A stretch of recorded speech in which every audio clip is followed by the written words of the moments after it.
Have you ever felt the tension between what you feel and what you know is true? In today's conversation, we are talking about objective truth, why emotions matter but can't be the driver, and what it looks like to wade through grief, suffering, and yes, even rage without completely losing God. We're also going to get really practical about the way we spend our time, the pressures we feel to stay busy, the competitive nature and pull of kids and activities, and what it means to be a Catholic woman in the world right now. Not just someone who is doing more, but someone who is present. If you've been feeling stretched thin, pulled by culture, or feel like you just can't find quiet long enough to hear God, once again, this episode is for you. Hello, beautiful souls, and welcome to the Persistence in Prayer podcast hosted by Catholic mindset coach, wife, mother, educator, and speaker Kylie Hine. Kylie is passionate about helping you deepen your relationship with God through the power of prayer.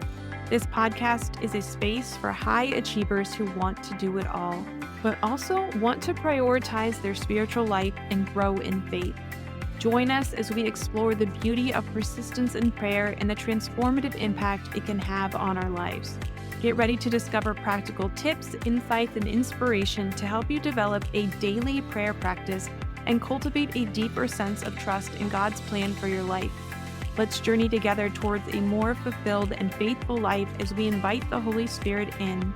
Let's begin. Today, I am joined by Heidi Bollich-Erne. She is the founding editor and editor-in-chief of the Better Part Journal, the first intellectual Catholic women's journal. She holds an undergraduate theology degree from the University of St. Thomas and a master's in Thomistic philosophy from the Center for Thomistic Studies. Heidi has taught theology and philosophy to students of all ages and is currently teaching high school Thomistic philosophy classes, where she encourages her students to wonder about the intersection of all truth and to engage with life in a meaningful way. Heidi, thank you so much for being here. Hi, thank you for having me. I really appreciate it. We had such a good conversation the last time that we talked, so I'm excited to record some of that and just learn more from you. I love that the topics, if we think of Thomistic philosophy, that can seem like a really big idea, something that might be beyond my comprehension, but you're so great about just bringing things down to a very human and natural level. Oh, thank you. And that's not easy to do, but because I've worked with so students of so many ages, it's something that I have to do because to me, Thomistic philosophy is so important, especially now. There are so many themes from Aquinas, but one of the major themes that Aquinas insists on is objective reality and objective truth. There is such thing as truth. We can know it, we can find it, and we have the obligation to adhere to it once we find it. And you'll hear those themes picked up by popes like St. John Paul II and Benedict XVI. And that's where they got those ideas. They received those ideas from Thomistic philosophy. And so to me, it's important that everyone who is Catholic understand those ideas, that no, the church has always taught that there is reality, there is truth. It's knowable of people of all backgrounds and all levels of intelligence. So let's seek it together using Thomistic philosophy. Yeah, that's so important because there's a lot of misunderstanding out there about, I think, every topic about the church, about the world, about our country. And so seeking truth is something that is so essential, and it's not wrapped up in our emotions. That's a good catch. That's a really good catch, right? That truth is apart from emotion. Truth is outside of our emotion. And one of the things that came to mind as you were talking, seeking truth is a uniquely human capability. I mean, the angels obviously can seek truth, but there are no animals that can seek truth the way that we can. And so to be a human and have this capacity for truth and then not seek it, to me, is just a devastation of humanity. To say that there's no such thing as truth is just so devastating to me because, again, we're the only ones who can seek truth. So let's seek it. It's very important, and it's something that most people will not touch today. Many people will not say things like, well, no, this is reality, this is truth. One of the hallmarks of our culture, I guess, is That's your truth. This is my truth. And we're just not going to talk about it. I don't want to offend you. And I don't want to offend people either. But there are times where you have to say, I'm really sorry, but that's incorrect. And you have to be comfortable to say that with love, right? We have to seek truth together, and we can't just be comfortable in lies to make someone else feel better. For lack of a better way of putting it. Sorry. It's I know that sounds harsh. I know people are like, oh, wow. it's so true though. And I told you I had a feeling this conversation was going to go an entirely different direction than we had planned, and it already is, but in a good way. So, since we're talking about truth, since this came up, how do you help yourself or help your students when there is a truth, right? So we know the truths of the Catholic Church. There are things that are infallible, but it goes so very much against your human understanding and your human experience that it feels impossible for you to agree with. That's fair. That's a really great question. Okay, so as a Thomist, I mean, I probably should be careful there.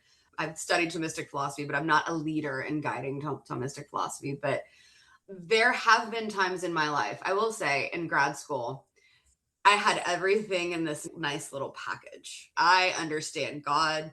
I understand the metaphysics. I understand everything. My master's thesis actually covered suffering and why does God allow physical suffering, not moral suffering. I figured that out, free will, sin, done. But why does God allow physical suffering? And as a graduate student, I could tell you, I guess, looking back, why I was led to that topic. But at the time when I was 22 years old, 23, I didn't know. I had everything all nice and neat and ready for publication, and everything was sound, perfect philosophy. Never got it published and sat on it for, let's see, how old am I? I'm almost 40. So almost 20 years. And then as you live life, there are things that happen, right? I don't know if I mentioned this to you when we were talking before recording, but one of the reasons why JGB Publishings exist is because my dad died 7-8 years ago at this point, and it was an unexpected and traumatic death. It was not something we were expecting, and it just was not a good situation. And his death truly broke me. And I've never been the same. I think in many ways I'm better than I was, and in many ways I'm not. But I remember there was a moment where I pulled out my thesis and I threw it in the trash because I said, none of this matters. None of this pretty little logical argument, nothing matters because I lost my dad and God let this happen and none of this is okay. And I mean, like I said, it broke me philosophically, personally, emotionally. I lost it. And it's taken a really long time to go back and contemplate those philosophical realities of why Thomas Aquinas thinks suffering exists and compare what Aquinas said very logically to the emotions that you feel when suffering exists, right? Because the emotions are real. And Thomistic philosophy teaches your emotions come from your soul. Your emotions are good. And they are guideposts, right, to what you feel about something. And so I always teach my kids, don't ever ignore your emotions because they're little hints. This is how you feel. Don't ever stifle those things, but you also have to be able to wade through the almost like the muck of emotions sometimes to get to reality and use your intellect and use your will. And it's hard. I think if you had asked me that question probably 10, 15 years ago, I would have said, oh my gosh, no, it's easy. You just go with the truth. When now I know what it's like to experience intense grief and, I mean, screaming at God from the depths of my soul. I mean, truly. And being able to truly understand grief that is so desperate that you are willing to throw out everything that you've ever believed before. It's hard. And so to ask a student to do that, or to ask someone through a podcast or an article or, a movie or whatever, a radio show or a song, it's hard to ask someone to really wade through their emotions. But to me, it always comes back to the beauty of the human condition. So just like I said, we're the ones who can seek truth, right? We are also the ones who can make sense of our grief and our suffering.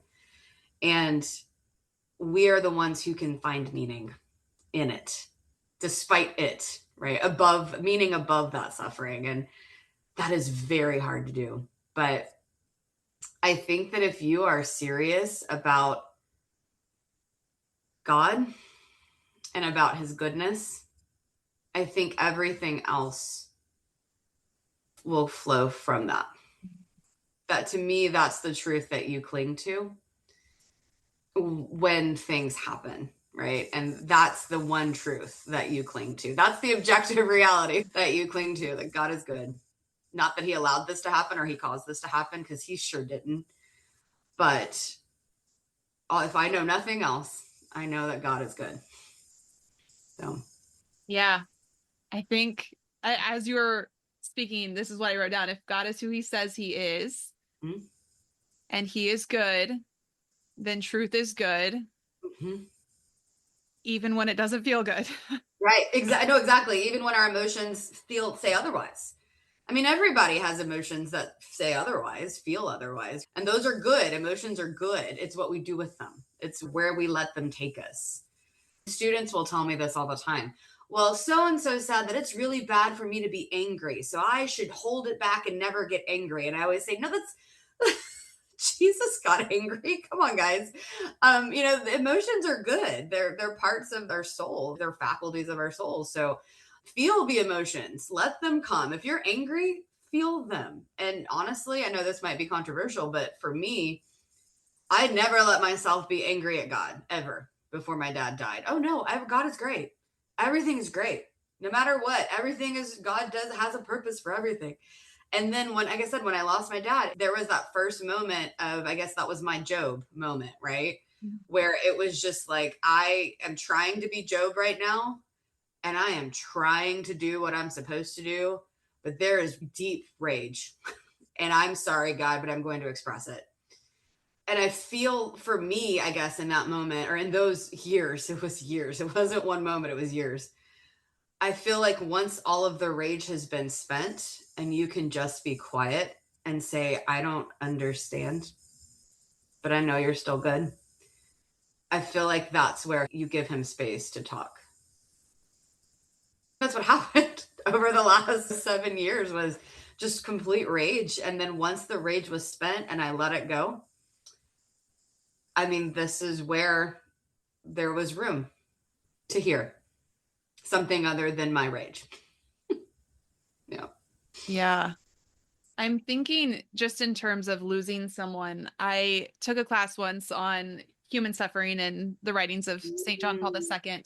And my instructor, she talked about these bumper sticker sayings that people always said that made her crazy because they're so inaccurate. Mm-hmm. And one of them was when people would say, well, that's just part of God's plan. And she's Mm-hmm. like, death was not part of God's plan. Nope. That's right. It was not. She's right. And so it just opened up this whole thing, this whole conversation, because in our minds, it's like, oh, well, they're going to a better place. This was Mm-hmm. part of God's plan. But if we go back to the very beginning, that actually wasn't his plan for creation. Right. Not at all. Suffering, death, none of that was part of the creation or the part of his plan. But what was, and this is, I mean, what I covered in my thesis, Aquinas was right. And I've come to accept it on a deeper level than I ever did as a grad student.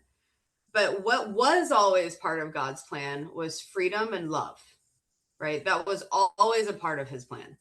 As you and your professor both argue, and you're right, like the death, suffering, none of those things were meant to be, but we were made with freedom. Why were we made with freedom? To love. Love is not possible without freedom.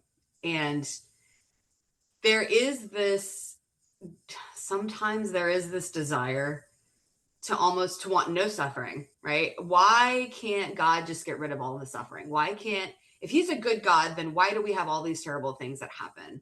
Why do we have disease and murder? And it's because if we lived as little puppets, there would be no love, right? We couldn't love each other, and we couldn't truly love each other or truly love God. And I can't, I was about to say God's deepest desire. I don't know what God's deepest desire is.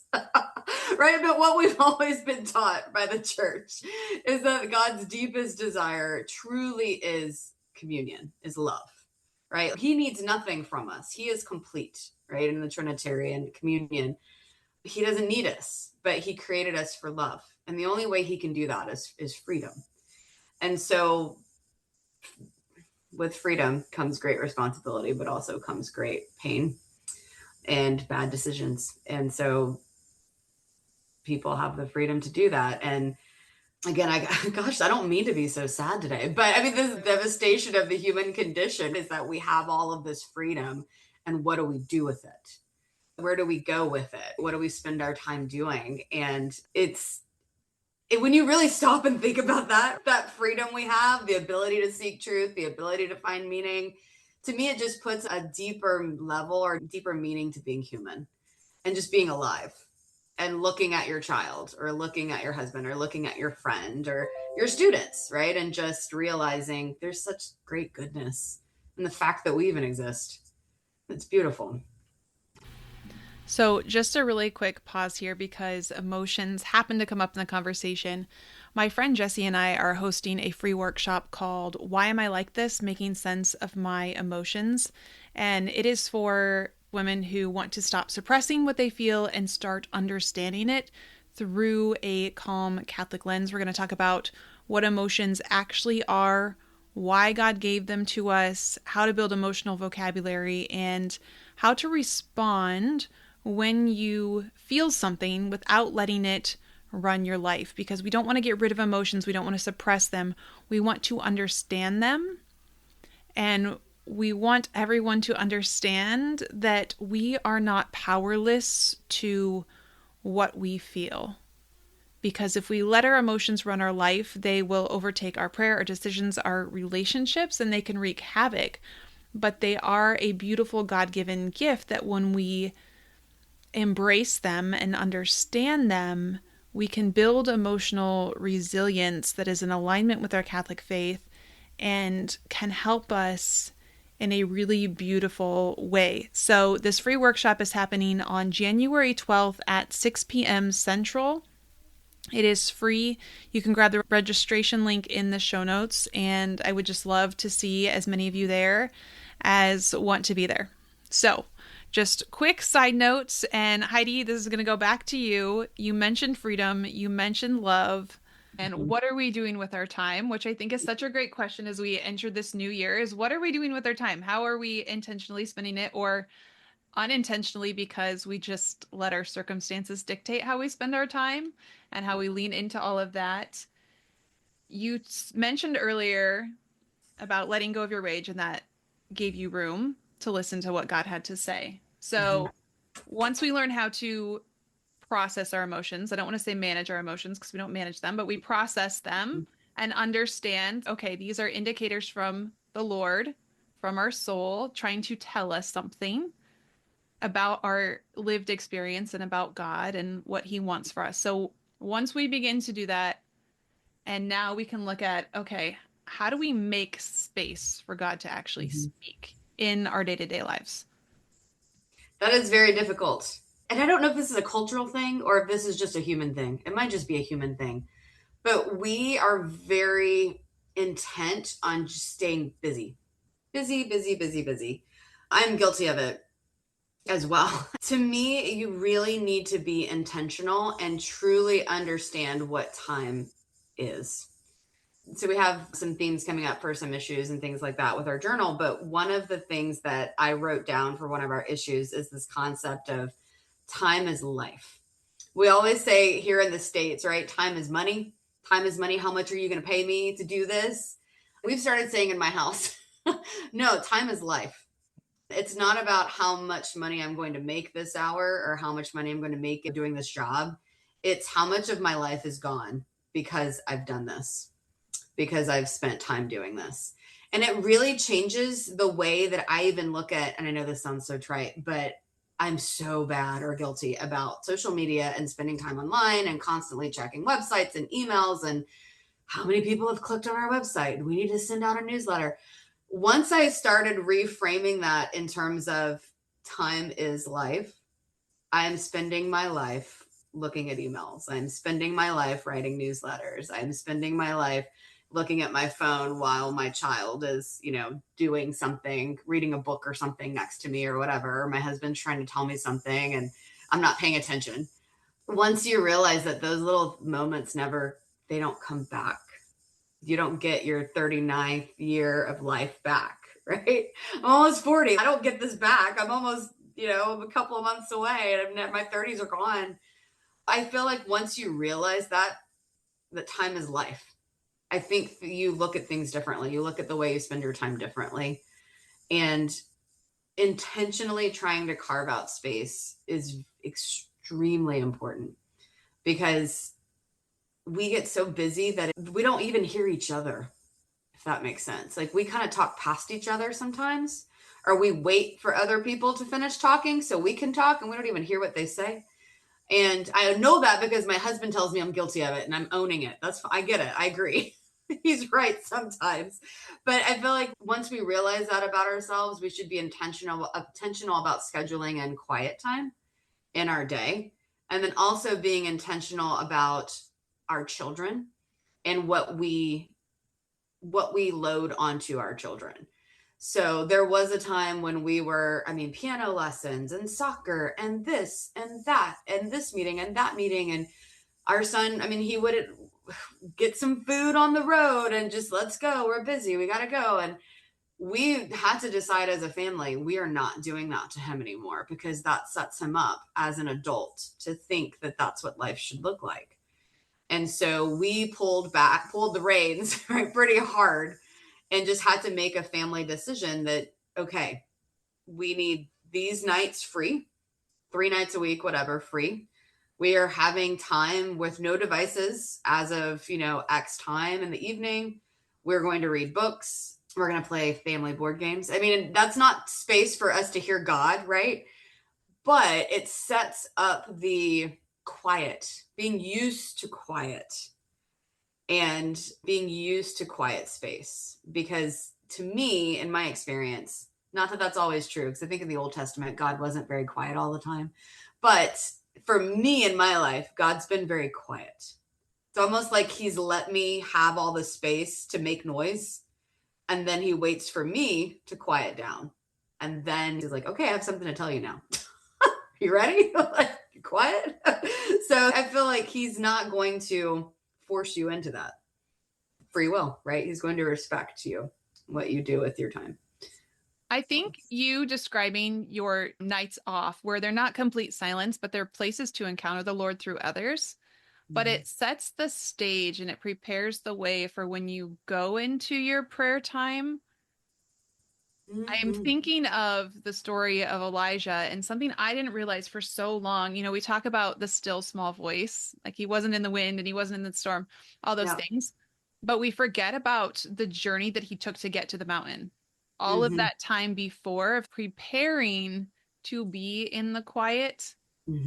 And we don't prepare for the quiet. It's like all the noise, all the noise, all the noise. Okay, I'm going to carve out this time to pray. And I went to adoration and my mind was so busy. And I'm not one of those people who could sit still. So I'm just going to quit and give up. But it's like, what did you do for all of the other hours of your whole week outside of that 1 hour? Or same thing could be true if we're going to mass on Sundays. It's like, well, I'm just really not getting anything out of mass. I'm so distracted. Yeah. Okay, well, what have you done to prepare yourself for that hour? What were you listening to on the way to church? If the radio's on, even if I hear my kids singing a song, it's like it's trapped in there. It's not coming out.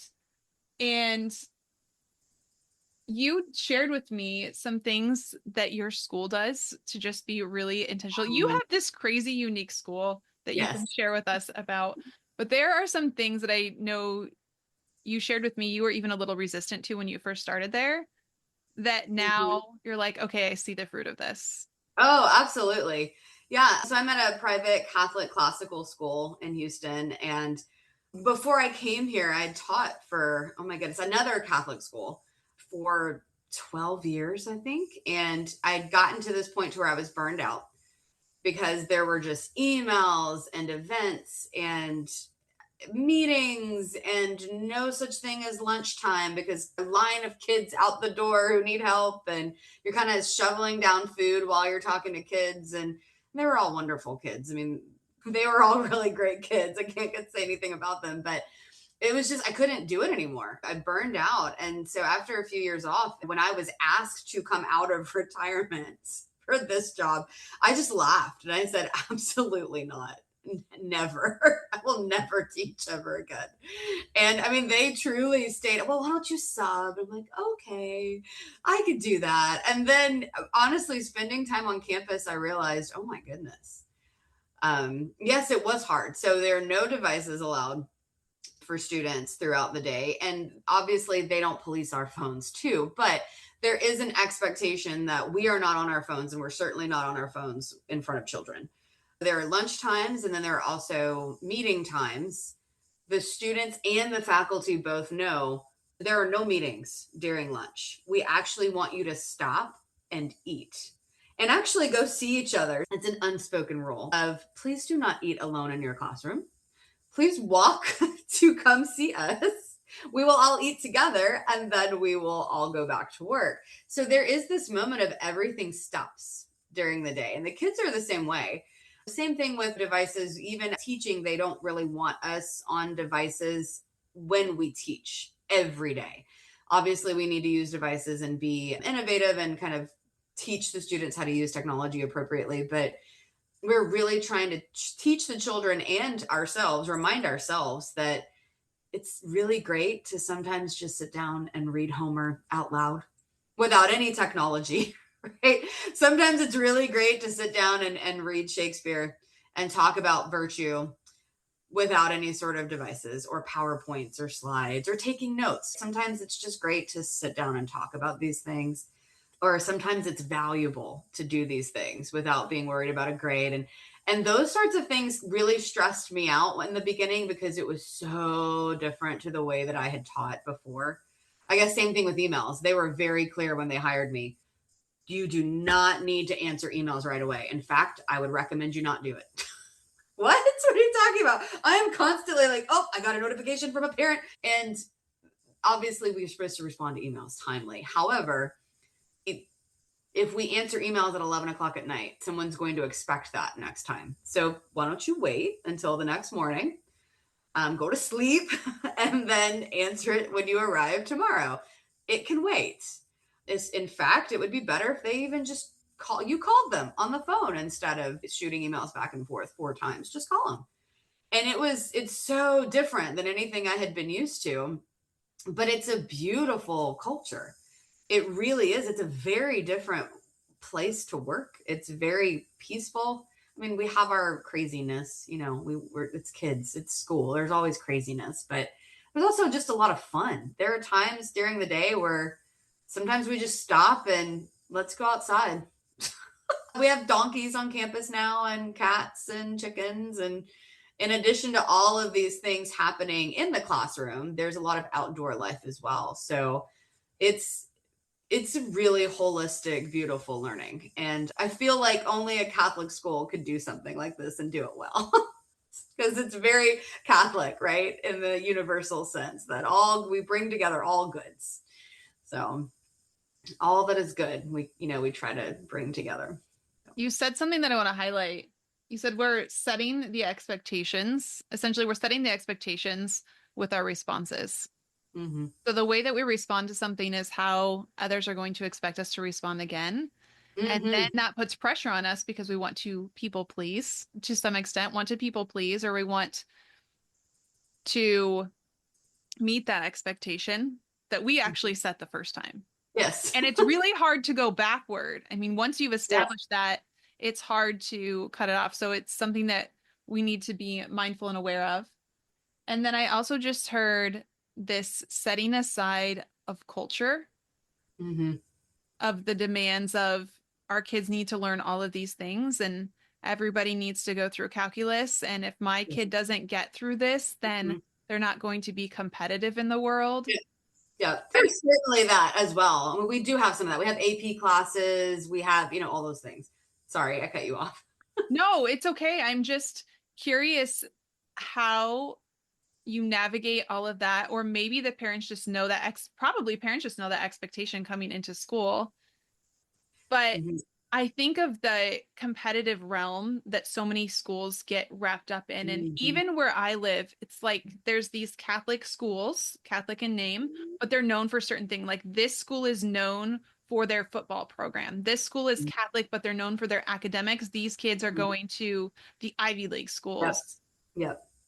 Yeah, oh yeah, absolutely. So because we are run by an order of sisters, Dominican order, I feel like there's a level of people understand a little bit more that because we're run by an order, it's going to be more true to the Catholic worldview because they're not worried about a lot of the things that a CEO would worry about or a head of school would worry about. I mean, we have a principal who's essentially a head of school. We have a board of directors. We have a budget, all of these things we have to follow. Our kids have to be successful, right? Like they have to get into college. We have to be accredited. But there's also a sense of all of these wonderful things that we are doing academically. They ultimately don't matter if we don't help form good humans, just good human beings who love their faith and know their faith, right? Because I teach philosophy. I used to teach theology. Now I've switched over and joined the philosophy department. And we're very strict about not talking about religion in the philosophy department so that way kids can articulate philosophical truths without bringing in scripture with a capital S and tradition with a capital T. So the idea is, and I love this, if we have a student who makes a perfect score on an AP exam, that means nothing to us if that student cheated to get that grade. We would much rather a student do the right thing and get a lower score because ultimately at the end of the day being a good person and doing the right thing and having a strong conscience is going to matter more and is going to serve God, serve the culture in a much deeper way than getting a perfect AP exam score. And so those are the types of conversations that are had behind closed doors, so to speak, right? Those are not public conversations, but yeah, I think our parents understand that yes, we are academically rigorous and we have amazingly talented students.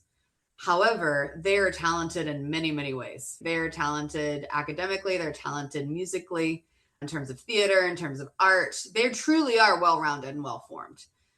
They respect life and also respect, I know this sounds silly, but also just respect the life that comes forth from the earth. That's the whole point behind the chickens and letting them interact with them and seeing, look, this is a live creature, right? We have eggs on campus all the time. And it's like, no, you should value these eggs and not waste them because you know the chickens that gave them to you. So it's like little things like that where the kids just have a completely different experience of culture. And it's really beautiful to see where they go and what they do. And we have many of them go into the seminary. Some of them go to Ivy Leagues. It does happen. But they're all successful in their own way. But ultimately, I know that they're good people. And that's what I love. Seeing them graduate and knowing that they're going out into the world as good people. So, From a parenting perspective, because I know that this is something that I've already had to discern in my kids. My oldest is only 10, and I know I've had conversations with a lot of other Catholic moms too, is that discussion around whether it's sports or it's theater or academics or any of those things, just that busyness that comes with quote unquote success. And you talked about kind of pulling your kids back from some of that busyness. But then the thoughts creep in of, well, if I don't send my kid, they're going to fall behind or they're not mm. going to be able to compete at this later, right? Like if I don't put my kid in all of these, I'm going to use sports for an example because I coached volleyball forever and I just know this world very well. Sports are starting younger and younger and younger because we don't have that like outdoor play safe area that I think we had maybe when we were younger, where you just walked half a Yep. mile down the street to go play. You don't do that anymore. So it's more organized sports. Mm-hmm. So kids are starting leagues in third grade. So then now, because their practices are late at night, because they have to wait till the high Mm. school kids are done, Yeah. They're staying up late. Their practice is getting over at 8:30 at night. Hmm. Then they have games on Sundays because all of the other time is blocked out. And it's Hmm. like, okay, if I pull my kid out of this, then they don't have that opportunity. They don't have that experience. When they want to play in high school, they're going to be now 6 years behind Right. Behind these everybody other else. kids. Or I push back against culture and say this isn't okay to have these things on Yeah. Sundays. But Yeah. now I'm a bad parent because I'm pulling my kid out of these opportunities, or they're getting made fun of at school because they're not doing these things. I'm just Yeah. curious what your take is on all of that. I mean, I love how you said we're helping form good humans, and our goal is not to get them into the Ivy League school or D1 competition. It's really to get them to heaven. That's the most important thing. But I just Yeah. love to hear your thoughts. Oh goodness, that's a hard question. And I feel like everybody has to discern that for themselves because everybody's life is so different. I will say I grew up, I did competitive dancing. And so in addition to all of the academic things that I did, all three of my sisters, this is I guess if you were from my hometown, you know this, but nobody else knows. All three of my sisters and I, we were all valedictorians of the same school. So it was like a funny, like my poor little sister probably had so much pressure. But once, my older sister than me had done it, it was just like, oh no. But in addition to all of those academic things, I also did competitive dance and we traveled, maybe not extensively because I wasn't a professional, but it was competitive. I do remember being as a kid so stressed. And luckily, because I was in a relatively small town, the dance studio, we didn't have meetings on Sunday because everybody was at church because we're a little bitty town, right? Everybody was at the same Catholic church. So you had a little bit more control there to tell the dance teacher, no, we're going to church. And she got it. She understood. But I feel like now our culture has gotten so focused on success and success that the culture defines, right? So the culture is the one that defines success, and Mhm. then the culture is also the one that forces you to mold, right, to the success that the culture has created. It's hard to break that, and you're right. Like kids will experience teasing, and then parents will feel guilty, and then but the only alternative is kids don't go to bed till 10 o'clock at night, or they eat, in the car like really quickly, and we don't have family dinners, and I've got to go and sit on the field 3 nights a week. That's hard. And I think my background, anyway, doing competitive dance, I know that I just didn't want that life. Mhm. Um, and I know I'm going to be honest. You know what? I love my neighborhood, but I'll throw them under the bus a little bit. I live in a neighborhood that was built in the 60s in Houston. I love it. It's a beautiful place. It's very old school. Everybody knows everybody kind of thing. And I remember when we first moved in, everybody knew we bought this person's house and, welcome to the neighborhood. Like, you bought the old blah, blah, blah home, Smith home. And I'm like, oh, goodness. Okay. Yes, we did. And I remember having this conversation with a mom at the park, which is across the street from my house. And she said, if you want to get in the neighborhood, in right with the quotation Mhm. marks, you need to be on swim team. I was like, oh, okay. What is swim team? Like, what is involved in swim team? And so we looked it up. It is 6 a.m. practices every morning before they go to school. And then swim meets are at 7 a.m. And we host swim meets in our neighborhood, but also sometimes we would have to travel. And they're all day long. They're not on Sundays, but they are on Saturdays. And I remember looking at my husband and saying, absolutely not. Absolutely not. We are not doing this. And I mean, of course, my husband laughed. He's like, but if you want to be in the in crowd, it's like, John, stop it. And so I'm not saying it's easy. And I think me being a philosopher probably makes it a little bit more easy for me to make these decisions, right? But at some point, you do have to decide, okay, what am I doing to my family by being in the in crowd? What am I doing to myself? What am I doing to my kid? What am I doing to my husband? Those sorts of things. And am I going to see these people in 5 years, 10 years? And if I'm not, I can't worry about what you're going to think of me. So there's that piece of being picked on, right? But then you also have that mom guilt of, oh my gosh, am I giving my kids all of the opportunities that they need? Because I come from the era of building resumes.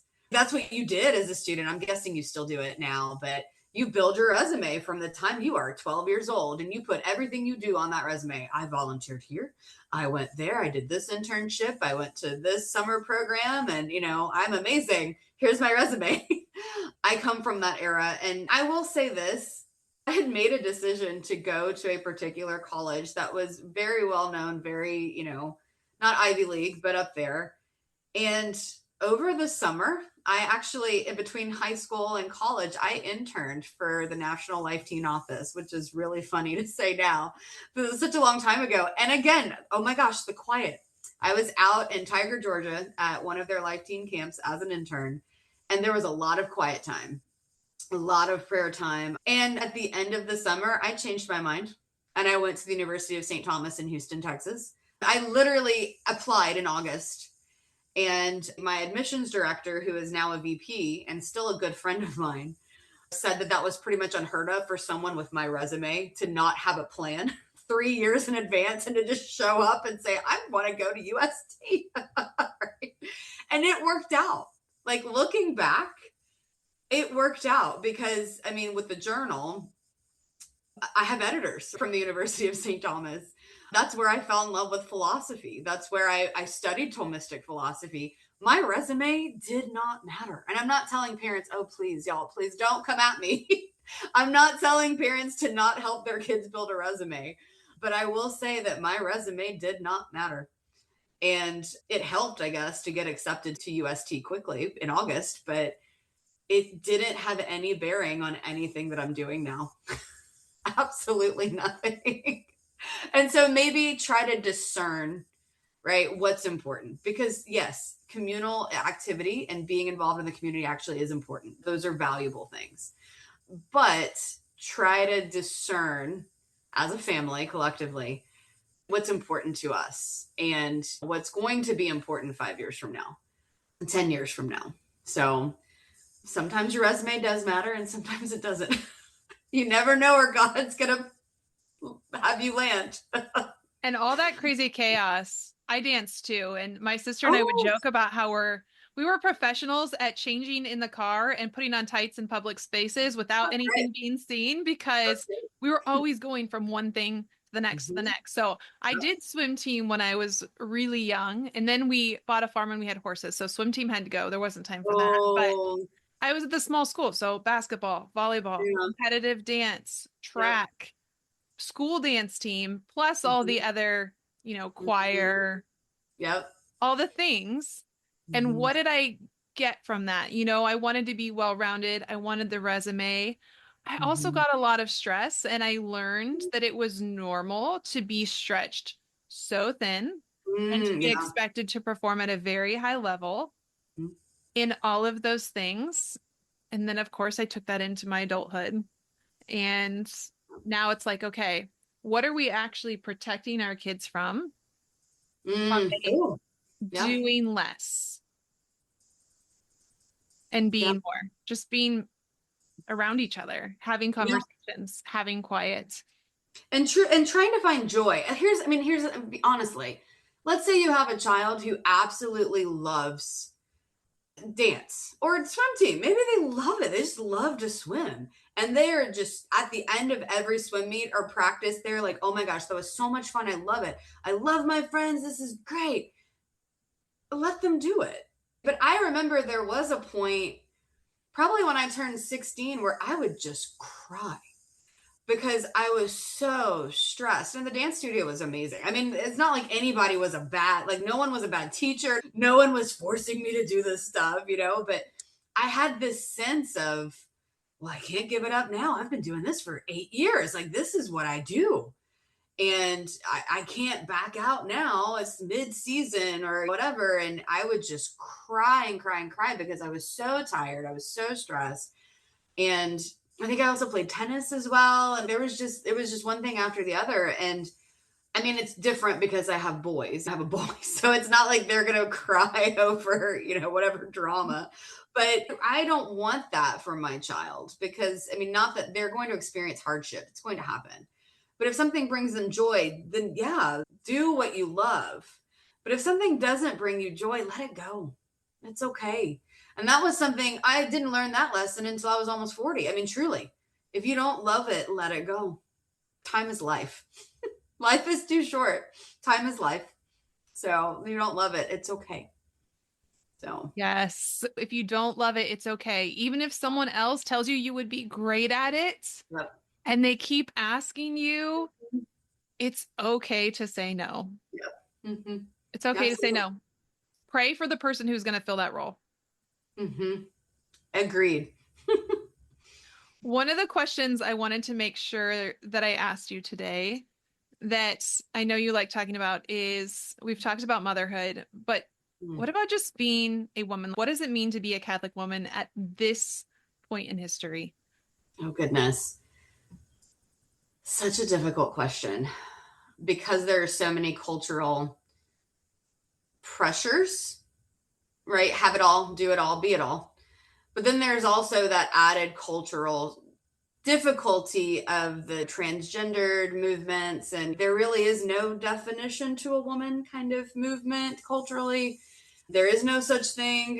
You're a biological woman, but that's it. And honestly, true femininity is so much, it's more deep than that. It's so much deeper than that. And I think being a woman in this time and culture is truly about reminding the culture what's important and bringing us back to goodness, to beauty, to Mhm. peace, to being whole. And one of the themes, I guess, that keep crossing my desk as an editor, I read so many things, and there are so many women, Catholic women out there struggling with what do they do with their time? Do I be a mom? Do I work? Do I do both? Do I accept both? Or I feel guilty no matter what I choose, right? Either way, I'm going to feel guilty. And I think women just want to feel whole.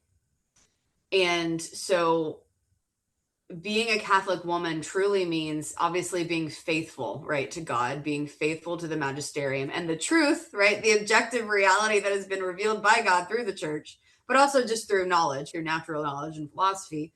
So being faithful to that and also being faithful to who you are and who you are meant to be. And don't let the culture seep into that. And don't let what other people tell you seep into that. So being able to discern what is good for you and your family and protect your children, but also protect yourself from all of this noise and all these voices that kind of try to vie for your attention. Really being that person who can pull on the reins. Because realistically, I love men. I'm married. I love my husband. He's a great man.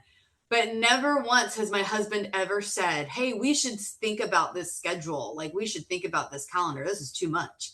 Who has always been the person who's been worried about the health of their kids and their families and their marriages? It's woman.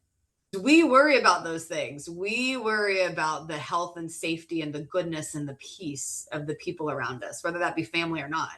We are always worried about those things. And so trust yourself and trust that voice that tells you this, I don't feel comfortable with this. Go with it because your husband's going to listen to you. So go with it. I'm So, glad you mentioned all of the managing. I'm just thinking the mhm, managing of schedules that comes with getting the kids where they need to go. Not only are you managing your schedule, but you're managing all of your children's schedules. And that's a huge mental load too. And I think just recognizing that stepping back is good for you too, not just for mhm, your kids, but it can be good for you too. And again, I'm not for stepping back from everything by any means. yeah. Like you said, if it brings your kids joy and it's something you can manage and you can still maintain joy and be present, then by all means go for it. Yep. But talking about women, I've been reflecting a lot on the Edith Stein or St. Teresa Benedict of the Cross quote, Mhm, "The world doesn't need what women have, it needs what women are." mhm, And so I think that's such a great reminder for everyone listening. The world doesn't need what you have, what you can produce, what you can mhm, give, tangibly. It needs who you are, like your presence. And mhm, we cannot be present if we are not making space for God to work, if we are so cluttered by all of the noise and all of the mhm. demands of the world. So I think that's beautiful. And I want to make sure that I give you a chance to talk about the journal that is coming out exclusively for women. Yes. Tell Mhm. us about the Better Part Journal. Yes, so thank you. I'd forgotten about that because this conversation was so great. It's just philosophy. I'm excited. So, the Better Part Journal is the first intellectual Catholic women's journal. It is written, edited, and published solely by Catholic women, and we are faithful to the magisterium. It is also going to be mostly in print. There, we have decided as a team that we will run some pieces online, but the idea is, I mean, I love that we talked about this just organically. We've talked about pulling back on the reins, being quiet, trying to quiet down the noise.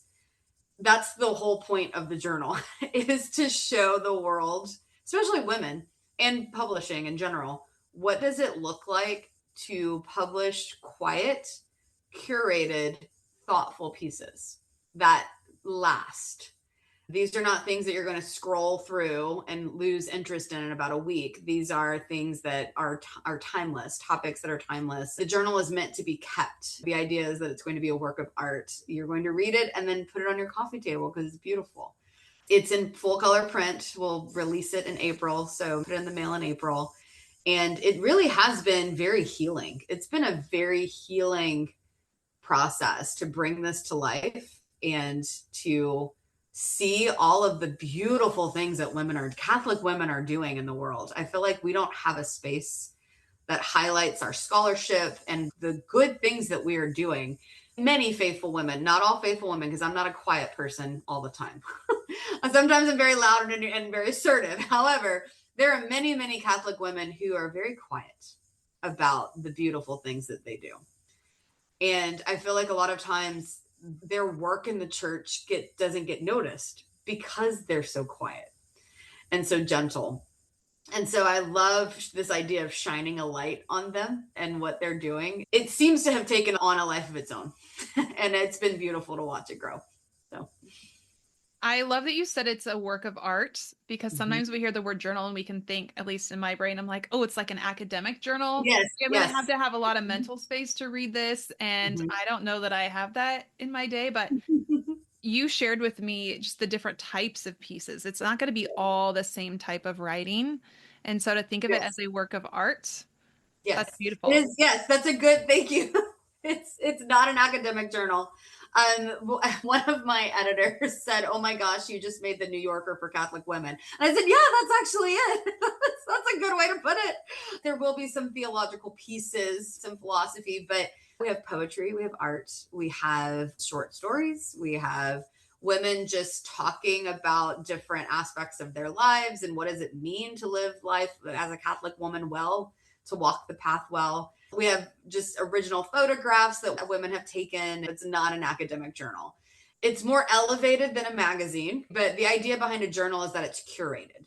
So just because it's submitted does not mean we can publish it because we have a board that decides what is appropriate. We basically have a board of directors that are editors that are curating pieces. It's sacred work. It's really beautiful.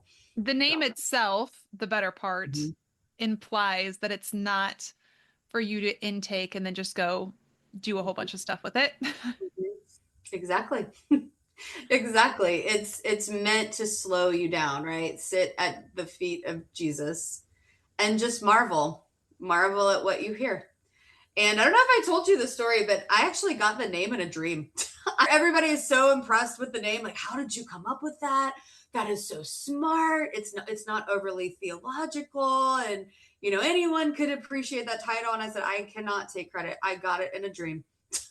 Kid you not. So that's what we went with. I love it. Mhm. I'm sure it will be wonderful. You have a website already, so people can go there to find out more information. Yeah. Thebetterpartjournal.com. I will link it in the show notes. And before we close, I always ask my guests to share either a prayer tip or a scripture verse that they feel is relevant for today. One of them you shared with me already, so I'm going to read that and then I'm going to let you share your other one. Ecclesiastes 1:18, because in much wisdom there's much grief, and increasing knowledge results in increasing pain. Do you want to expand on that before we go to the next one? Sure. So when I graduated from grad school, again, I have no idea what made my 23, 24-year-old self do this, but I put that on the inside of my ring, my graduation ring. Ecclesiastes 1:18. And I think that even young, I had this sense of, I think the more you delve into the human condition, the more you realize how fallen we are and how broken we are. And that, as you said earlier, that's not how we were meant to be. Like, there truly is a sense that we are not meant to be this way.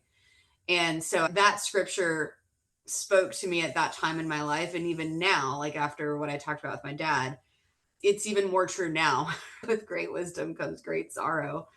And sometimes I wish that I could just be ignorant of all the things, happy and ignorant. But then again, I also know I'm human, and that's not what I'm called to. I'm called to find meaning. But the other scripture passage that came to my mind, actually, one of the priests on my board shared this with me. He looked at the prototype of the first journal and he said, you know, it would be good here. And I said, what? And he said, do whatever he tells you. And I stopped and I thought, oh my goodness. And he gave me a little test. He was like, where does that come from? And I said, well, that's the Gospel of John, right? That's the wedding at Cana. And he said, yeah, those are Mary's last recorded words in scripture. And I said, oh my goodness. So that's my new, I have that everywhere now. Like, do whatever he tells you. So sit at his feet, right? The better part, sit at his feet, marvel at what he says, and then do whatever he tells you. I think that has to do so much with what we talked about today. Both of these verses, I think when you tie them together in terms of we need to make space so that we can hear the Lord. And as we receive that wisdom from him, sometimes there is going to be grief in it. It can be painful, even just on a surface level of purging of things that we don't want to let go of. Maybe it is not doing the activity for ourselves or for our children. And there might be some sorrow in that or some struggle, but do whatever he tells you. That's the most important thing. What a great way to end. Thank you so much, Heidi. You've been wonderful. Thank you. Thank you for having me. This has been such a wonderful conversation. And thank you for all the work you do in the podcast, because this is sacred work as well. And it brings a lot of wisdom to women who need it. So thank you. I appreciate that. And just one more quick reminder, if anyone would like to join me and Jesse on January 12th at 6 p.m. Central, or want to catch the recording on Why Am I Like This? Making Sense of My Emotions, you can join us for that free 1-hour workshop by registering for the link in the show notes. And we'll be praying for you all. Continue to pray for me. I will see you back here again next week with a brand new guest. Beautiful souls, thank you again for journeying with me. If you have been blessed by this episode, it would mean the world to me if you would leave a review. Be sure to screenshot it, share it on your social media stories, and don't forget to tag me on Instagram or Facebook at Kylie M. Hine. Stay persistent in prayer, protect your peace, and as always, share the light of Christ with everyone around you.